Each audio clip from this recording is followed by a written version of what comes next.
Hey Keith, so recently with a lot of people taking the second COVID shot, people are dying. Who's responsible for that? Is that the doctor's fault, their fault, or God's?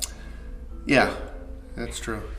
God tells us in His Word that we live in a fallen nation. We live in a fallen world. People are all around us who are selfish, self-centered, only in it for the money, don't care about anybody else. Okay, we all can agree on that.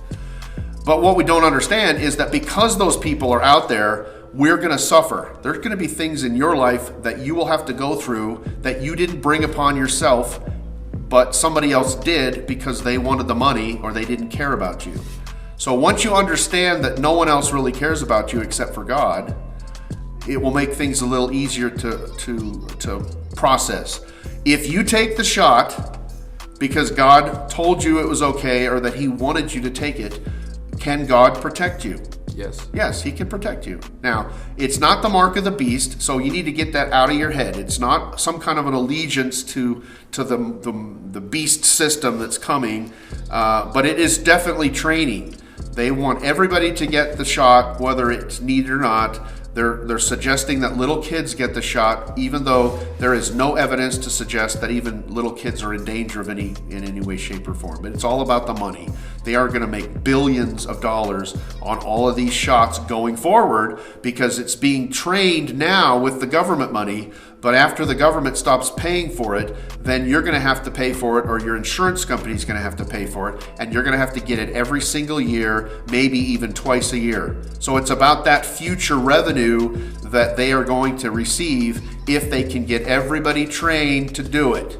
And they can guilt everybody into taking the shot, whether they need it physically or not. If you're a young, healthy person and you don't have problems with COPD, or you're not a chain smoker, or you don't have super high blood pressure, or you're not 200 pounds overweight, you don't need the shot. And science has said that from the beginning. This is for people who are sick already, that have weak immune systems. I had a conversation this last week with someone, and they said, why is India having so much trouble with the COVID? And I don't know for sure if they really are having as much trouble as what we see, but I do know that people in India, as a general rule, do not have healthy immune systems because of their diets. There's lots of vegans, lots of people, more than half of the people in India, more than 500 million people in India do not consume any dairy products because of the Hindu faith.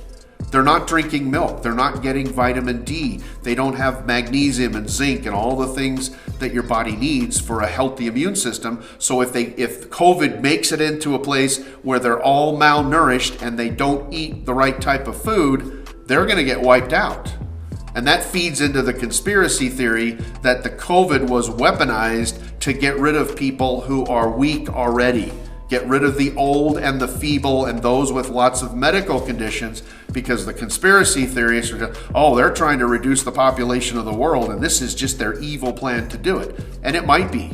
But it all comes back to, what did God say? If God says to do it, then we step out and by faith we do it. And if God says, I don't want you to do it, then we don't care what the world says, and we'll let the Lord help us with whatever comes down the pipe when the time comes. If we have to quit our job, if we have to make changes because other people are living in fear, then God has promised to be with us during those times so that we can do whatever He wants for us to do.